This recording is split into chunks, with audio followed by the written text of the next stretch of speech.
여론조사를 통해 민심을 읽어봅니다. 민심은 숫자다. 오늘도 배철호 리얼미터 수석 전문위원 헬마우스 임경빈 작가 나왔습니다. 어서 오십시오. 안녕하세요. 네, 안녕하세요.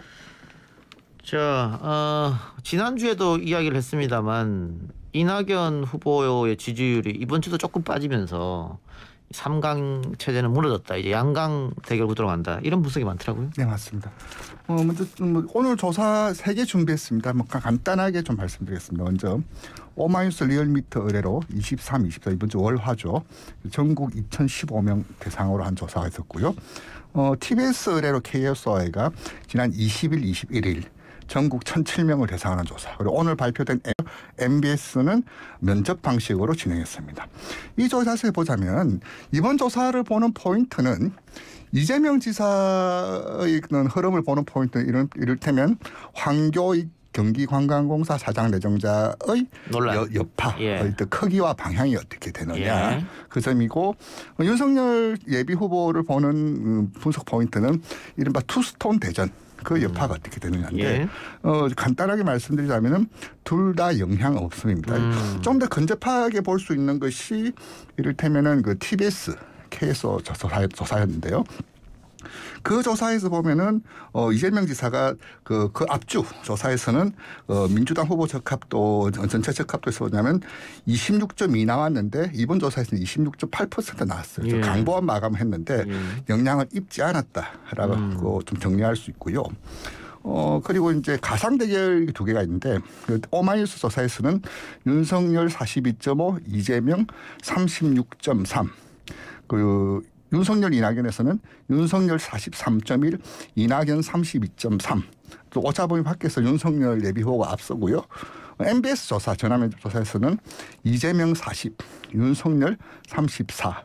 그리고 이낙연 윤석열에서는 이낙연 32, 윤석열 34.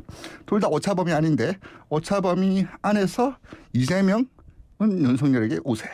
또 윤석열은 이낙연의 우세. 이렇게 각각 나왔습니다. 예.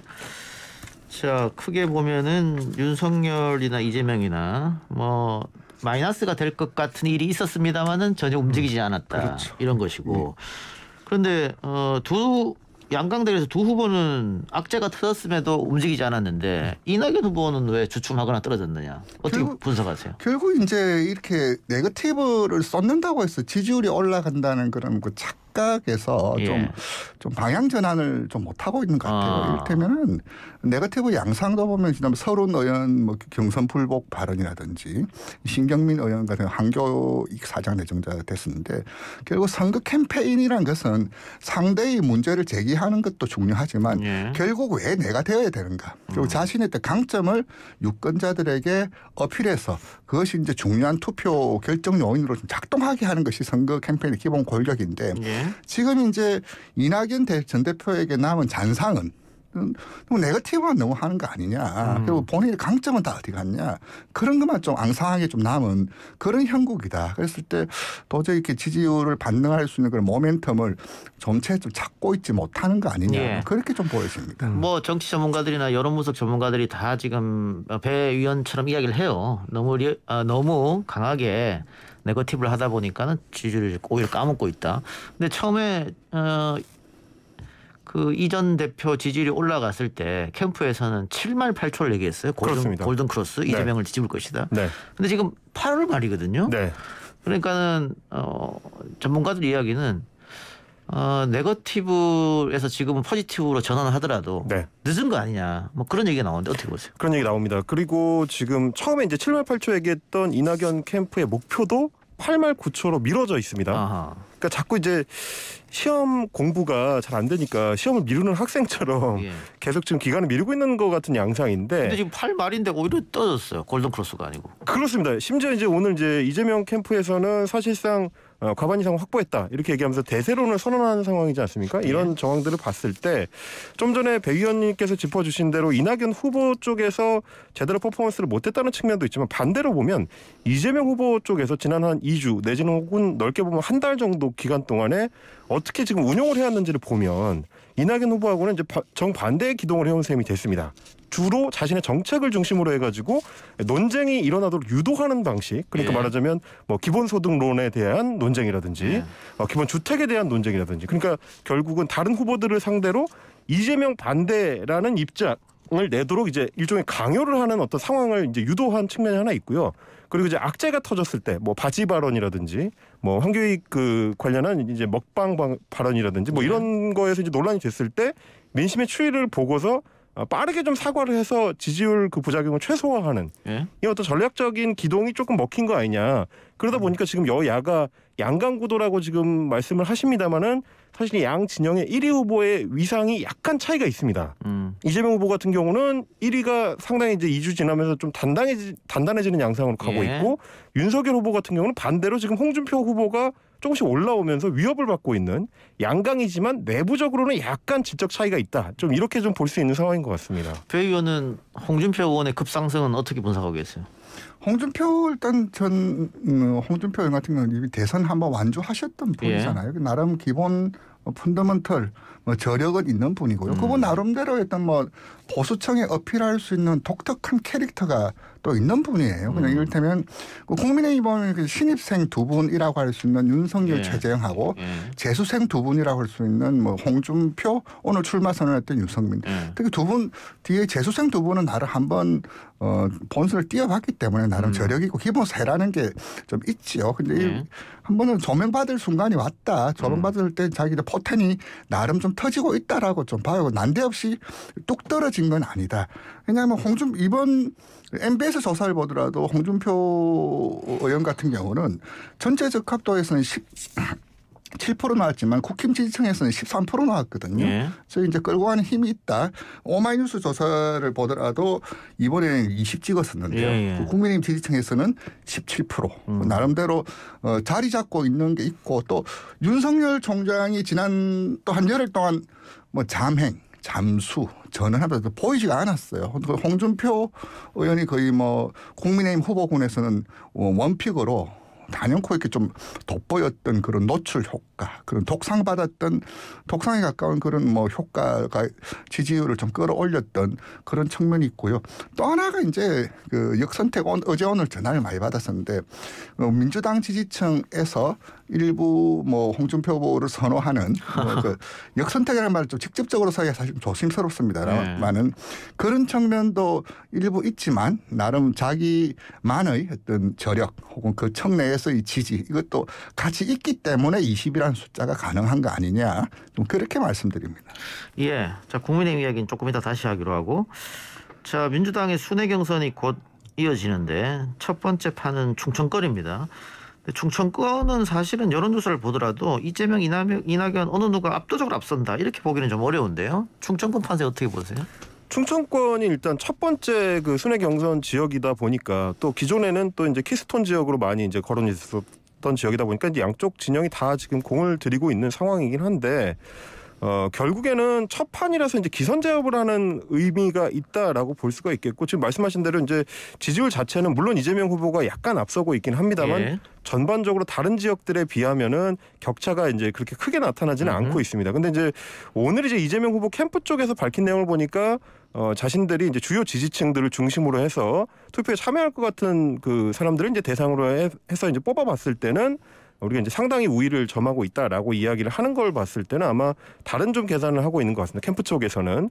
어찌됐든지 간에 지금 이제 결국 포인트는 충청권의 첫 번째 승부수가 중요한 이유는 이게 이제 그동안 여론조사로만 이야기되던 게 아니고 본격적으로 진짜 표 계산, 그러니까 현물로 표를 계산하는 단계로 이제 넘어가기 때문인 건데 이낙연 후보 입장에서는 지금 여론조사상으로 굉장히 좀 밀리는 양상이 되고 있기 때문에 이번 순회 경선을 통해서 한 방을 보여주지 않으면 혹은 이제 순회 경선에서 본격적으로 투표가 이루어지기 전에 뭔가 한 방을 보여주지 않으면 상당히 좀 어려운 상황으로 갈 수 있다. 그러니까 호남 경선이 중간쯤에 지금 배치가 돼 있는데 그 전에 기선을 빼앗겨 버릴 수 있기 때문에 상당히 좀 우려를 하면서도 또 이제 충청권을 상당히 공을 들이고 있는 그 상황이라고 볼 수 있을 것 같습니다. 그래서 결과는 어떻게 예상합니까?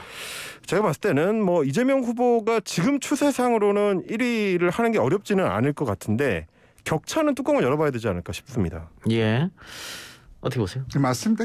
순위는 이제 나올 것 같은데 문제는 얼마만큼 점할 것이냐. 그 문제가 포인트 아닌가 싶습니다. 예, 1위가 이재명이 되는 것은 의심스럽지 않으나 몇 프로를 일당하느냐 그게 퍼센트를 얼마나 벌리느냐 그렇죠? 이거는 알 수 없다. 예, 알겠습니다. 지켜보도록 하고요.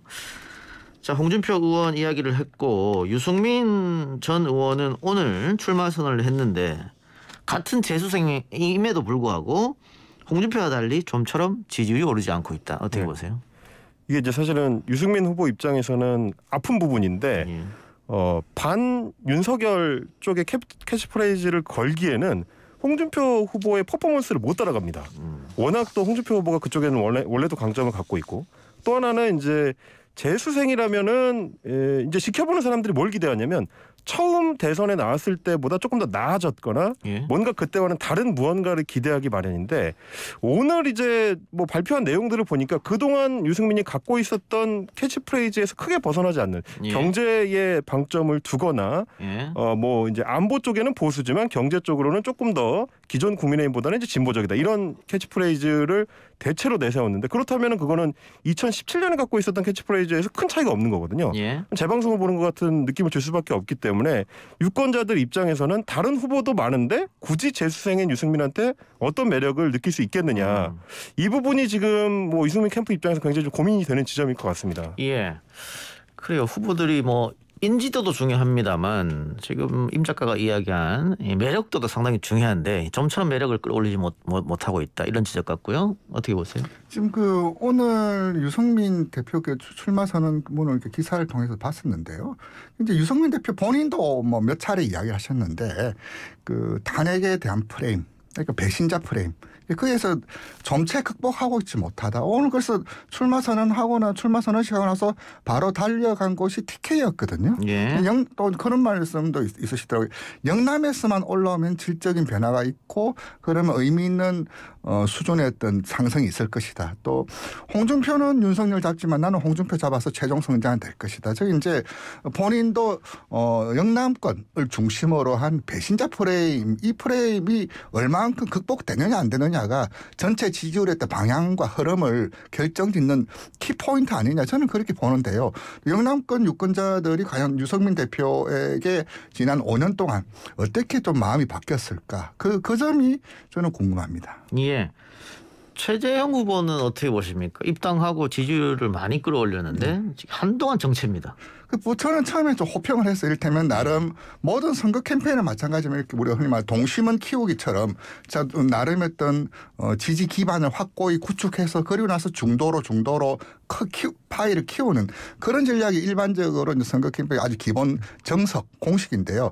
처음에 나름 자리를 좀 잡았어요. 최재형 원장이 이제 국민의힘 지지층 내에서도 두 자리를 연달아 기록하는 그런 조사들도 나왔었죠. 근데 하지만 거기에 또 말라버린 거 아니냐. 너무 이제 그렇다라면 국면 전환할 수 있는 기조 전략을 좀 바꿔야 되는데 그러면 이제는 좀 자리를 잡았으니 좀 더 중도로 좀 가야 되는 거 아니냐와 또 한편으로는 아니다. 좀 더 여기서 어느 수치까지 좀 더 가야 되자는 이 관점이 캠프 내에서 좀 충돌하지 않았나라고 보고요. 결국 이제 지난 뭐 보름여 사이에 최 원장이 더 나은 거를 뭐 중도 진출하려는 외연 확장의 노력이든 아니면 좀 더 선명성을 구축하려는 당내 좀 뿌리박히든 좀 전략적 모호함이라 그럴까. 또 유권자 입장에서 봤을 때 분석하는 입장에서 봤을 때 읽히는 게 보이지 않더라. 그것이 이제 지지율의 조정 하락으로 지금 모든 기관에서 공통적으로 나타나고 있습니다. 지금 이제 이 작가님께서 말씀하신 그 두 분의 후보가 다 비슷한 좀 딜레마를 갖고 있는데 네.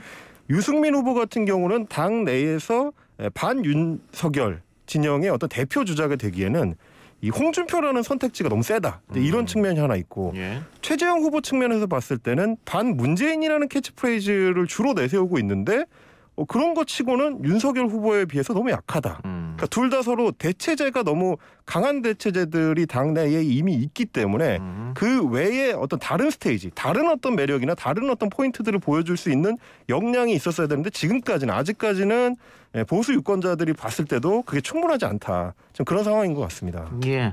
오늘 하루 종일 이슈가 되었던 윤희숙 의원 문제 이게 대선에까지 과연 영향을 미칠 것인가 어떻게 보세요? 국민의힘 지지층 안에서는 뭐 일부 영향이 있겠지만 전체 판을 움직일 만큼의 이슈는 뭐 아니지 않느냐. 저는 그렇게 좀 봅니다. 저는 이렇게 봅니다. 이제 부동산 내로남불론이라는 게 사실 이제 지난 4월 재보궐선거 때 여당 참패의 어떤 핵심적인 이유로 꼽히는데 LH가 원인이 됐죠. 그렇습니다. 네. 거기서부터 출발해서 사실은 이제 다른 국회의원들 권익위 조사 결과로 민주당 국회의원들 12명이 나온 거 뭐 이런 것까지 묶여서 이제 공격을 받았던 건데 이 정치라는 데 있어서 결국에는 공격할 때만 있는 게 아니라 방어를 해야 되는 순간이 반드시 오거든요. 이게 이제 정치의 외상은 있어도 공짜는 없다. 이겁니다. 언젠가는 계산서에 그 정산을 해야 되는 때가 오는데 지금 국민의힘한테는 그 때가 왔다. 말하자면 그동안에는 내로남불 공격으로 부동산 내로남불 공격으로 상당히 재미를 봤지만 이게 지연 이자가 붙어서 돌아오는 순간에는 어떻게 이 값을 치러낼 것인가. 그러니까 윤희숙 의원 같은 경우도 대표적인 경우가 될 수 있을 것 같습니다. 그동안에는 뭐 김우겸 의원이라든지 아니면 노영민 전 대통령 비서실장이라든지 이런 분들의 부동산 문제를 공격할 때 앞장을 서왔지만 본인이 그 입장에 됐을 때는 이걸 어떻게 방어할 것인지 혹은 전체적인 대선 맥락에서 봤을 때도 부동산 문제를 과연 국민의힘이 앞으로도 강력하게 공격할 수 있는 그 힘을 받을 수 있겠냐. 여기까지 좀 같이 볼 필요가 있는 것 같습니다. 알겠습니다. 두 분 말씀 오늘 여기까지 듣겠습니다. 지금까지 헬마우스 임경빈 작가, 배철호 리얼미터 수석 전문위원이었습니다. 고맙습니다. 감사합니다. 네, 감사합니다.